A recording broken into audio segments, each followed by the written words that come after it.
Hey guys, it's Amanda, and many of you know me, most you should know me, because I'm making this video predominantly for my challenge group. But I will be sharing this video also on my YouTube every single day after every single workout of Morning Meltdown 100. So today was day one, and I want to talk to you about a few things. And seriously guys, I made notes. Scratched them out on the back of my scratch paper while I was working out because I wanted to really be authentic and make sure I talked fresh from the brain. I got a message from my hubs. Oh well, he can wait. I wanted to talk to you fresh, like right after I did it, because it's important to me that I'm just sharing with you authentically exactly where I'm at after doing this, okay? So, hey Sarah! So, here's the deal. Day one, it was hard. And I want to just say that again and validate what you did today if you did your first workout. It was hard. Okay? I am soaked in sweat.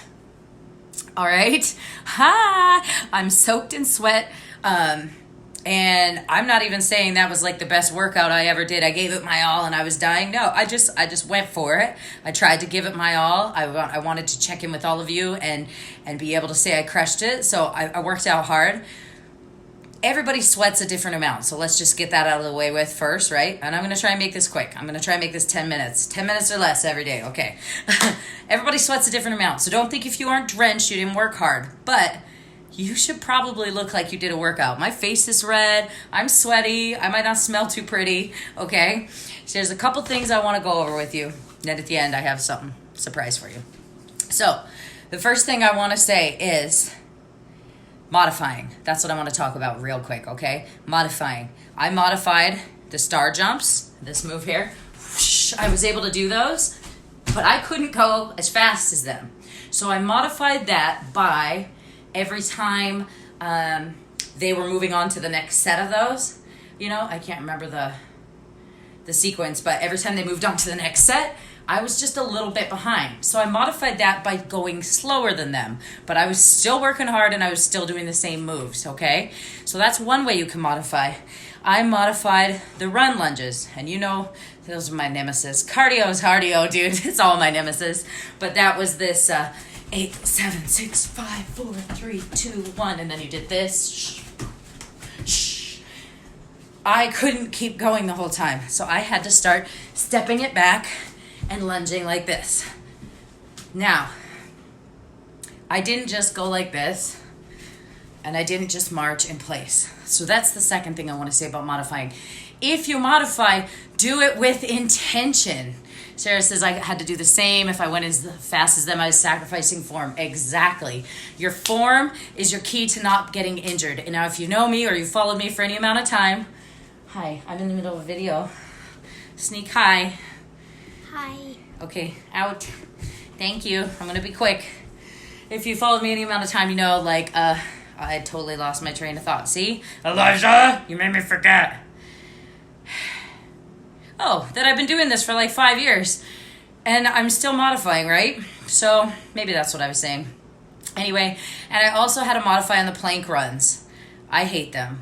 I hate them when Shanti does them. I hate them. They were one of the first moves of insanity I ever did 100 pounds ago, and my stomach was hitting the ground and my knees were hitting, yes, injuries. Thank you. At least someone's paying attention.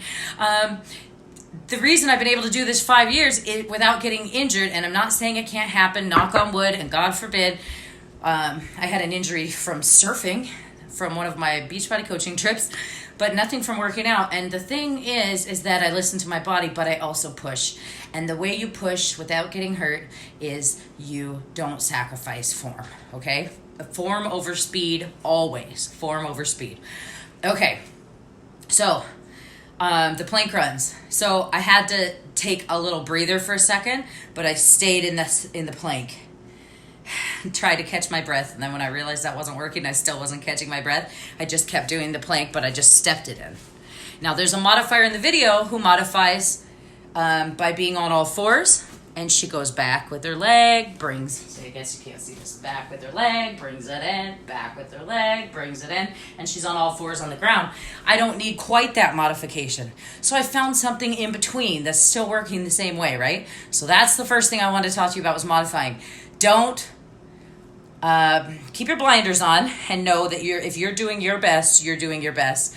Don't be afraid to modify. Know that I modify. And man, that was a kick-ass workout. Second thing I want to talk about is breathing. Just remember that everything gets easier if you breathe during the work.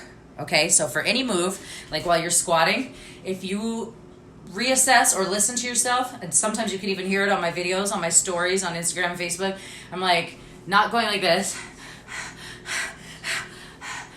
I go like this. When my legs are doing the work is when I'm pushing up. When my arms are doing the work is when I'm curling, right? When are you doing the work? So obviously during cardio, you're trying to regulate. So you're jumping jacks. You're just trying to keep as smooth as you can, right? Like that idea that you can still talk a little bit while you're doing it. But when you do these jumps, just try and pay a little attention to your breathing. I promise it will help. Third thing, there's only 5. Third thing, okay, I'm in a coaches group where everyone's talking about these workouts. And I want to tell you something I've heard 100 times already. Is there an option to turn Jericho down and the music up? Yes. Play your Alexa, play your music. But let me tell you a little secret about my stories that you guys see on my Facebook and Instagram every day. I record those while I'm doing the workout. But I don't stop my workout and just chill and upload them, right? I record them and then I upload them when it's over. And I add the soundtrack to that. I'm listening to her when I'm doing this workout. Now, when I do body beast, I've done it 5-6 rounds. I don't necessarily need to hear him all the time because I remember damn near every word of it. So I can play my music over him. But this is a brand new workout. And it's 100 days of workouts. And all 100 days are different. So if you're wanting to mute her and you haven't done this workout before, I don't think that's smart. And I'm saying that to coaches, challengers, whatever. And if you're a coach and you're encouraging your challengers to pump up the jams and not listen, you're risking getting your people injured. So I want you to know that just because you see in my stories and you hear the music, know that in my ears, in my earbuds, I can hear her. The music's playing, but in my earbuds, I'm listening to her. She says things, gives you cues that, aside from all the positivity and everything else, because Jericho is freaking amazing, right? She says things that you need to hear and that I need to hear. Like when you're doing those plank runs, keep that core tight. And I'm like, oh, damn, I'm letting my saggy out. Yeah, that doesn't mean that, okay, so when I'm in plank, my tummy's still hanging out and flabby, but that doesn't mean my muscles are engaged, okay? You got to belly button to your spine. You got to tuck in. You don't want your back to sag, your bag to sack, because that's going to risk a low back injury. So you want to keep it up a little and engaged. So that brings me to my third point, or my end of my fourth point, I guess. You should feel your core tomorrow. I already can feel it. Yes, it's important, right? Tiffany, the core reminder is great. And it's not just that reminder, it's lots of things. Like when she gave instruction on the lunges about your knees going over your toes. That is huge for preventing knee injuries. Huge. You can be doing a very easy lunge with shitty form and get hurt. It doesn't have to be these crazy lunge jumps. And if you can't do that, then guess what? You forward lunge or you back lunge until you get the form right. And here's the difference between modifying and still getting results. There's this modification, or same speed, there's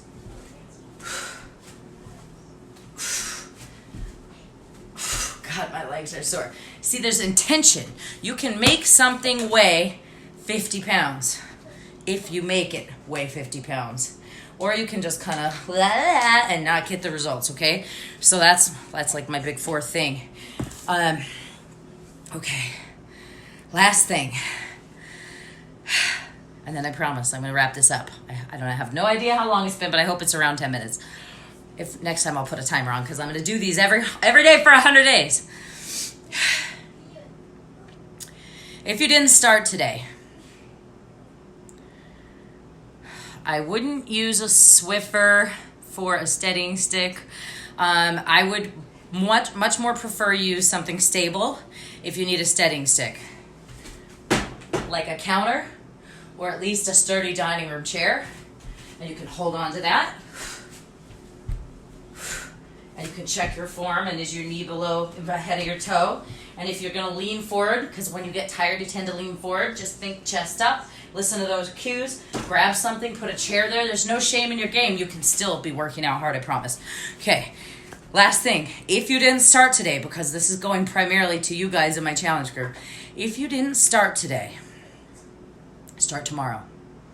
Okay? You'll be one workout behind. That's not behind. So stop saying behind, behind, behind. You just be starting day one tomorrow. You can double up later on, or maybe you finish one day after the rest of us. This group is going for more than 100 days because I planned it in to have one rest day each week so that I would be here to support you the entire time. If you're watching this on YouTube and you wanted to do this, or this sounds great and you haven't started, don't have the program, need a coach, bought it, didn't start, bought it, don't have a coach, send me a message. All my info is going to be posted below this video, and I will help you. We're going to run another group for this starting right after Labor Day, and you can have a spot in that one, okay? But if you didn't start today, start tomorrow. If you're waiting for the perfect day, I promise you it's not fucking coming. Excuse my mouth, but it's true. It's never coming. There's never a perfect day, okay? Ever, ever, ever. There's an anniversary, a holiday, a Christmas, a vacation, a road trip, school starting, Thanksgiving, Halloween and all the candy, Christmas. It's never coming. Is that legit enough? That's real me right there. And that's me yelling at myself too, right? There's no perfect time, so just do your best. Okay, for everyone who watched this video all the way through, surprise! I'm doing a drawing. This is just for the people in my group. I'm going to give one of you who comments on this video tomorrow, post office day, all the prizes we've drawn so far, and someone who comments on this video, sheets of these beautiful rose gold, gold or silver, I have different colors, vinyl stickers, so that you can put them on your calendar to mark each day off with your little lightning bolt morning meltdown too. I'm going to send some of those out, so maybe more than one of you. So comment on this video when you watched it, and if you need help, reach out to me. You know how to get a hold of me, email, Facebook, Messenger, IG, whatever. Okay, you guys, I hope day one went awesome. Make sure that if you feel sore, you take your post-workout BCAAs. You know what I use. I have Recover. There's also the vegan. I've had both. I prefer the regular. Whatever brand you're using, fine. I can't say it's good or quality or up to my standards. You know what I like. But take it. That's not just going to help you feel better tomorrow, but it's going to help you not be so sore that you don't want to start tomorrow. Does that make sense? So that's why these are not just for skilled performance athletes. They're also for people on the beginning of a fitness journey, because you don't want to be too sore to press play on day two. All right, I will see you guys tomorrow, hopefully a little earlier in the day. Do you take it right after the workout? Yes, half an hour after your workout, within a half an hour. So when I finish, I come to the kitchen after I do my stretch. Oh, and don't skip the stretch. I come into the kitchen and I mix it in a bowl. I know you can make it as a shake. I mix mine. I buy chocolate in a bowl with just a little bit of water till it makes like a brownie batter, and I dip strawberries in it. One purple, brownie batter, chocolate fix. It's like my post-workout reward. Started that during an 80-day obsession after I saw some gals doing it, and I got hooked. But yes, it's a great opportunity when your muscles are fresh and all those capillaries are open for those BCAAs and reparative proteins to get right into your muscles and help with that restorative process. So that's when you take it. Instructions are all on it. Very easy. You can just mix it with 10 ounces of water and chug it right after your workout. Whatever you want to do. I just happen to like to pretend it's dessert. Then I, shower, whatever, and move on with my day. Have my Shakeology, have a meal, whatever my plan is. All right, you guys. I'm going to wrap it up. I hope this was helpful. I hope that you identify with the fact that I'm sweating balls here. I worked hard. I hope you did too. And don't hesitate to start your journey, because there's never, ever a bad time to press play. Love you guys.